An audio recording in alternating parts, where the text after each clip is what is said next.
ఎవ్వని గురించి మేము ఆలోచన చేయం, మా పని మేము చేసుకుంటాం.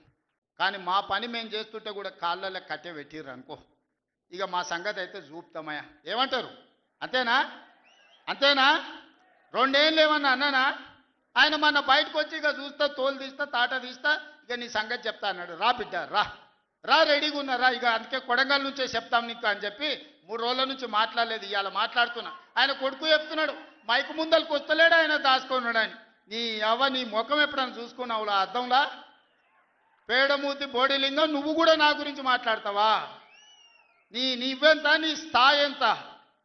అయ్య పేరు చెప్పి బతికటోనివి నువ్వు, ఆంధ్రలో గుంటూరులో గుడివారిలో చదువుకున్న నువ్వు, నీకేం తెలుసు తెలంగాణ గురించి, మా పౌరుషం గురించి?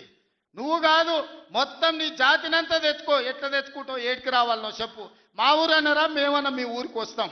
ఎవడు భయపడుతుండో సంగతి తేలుస్తా.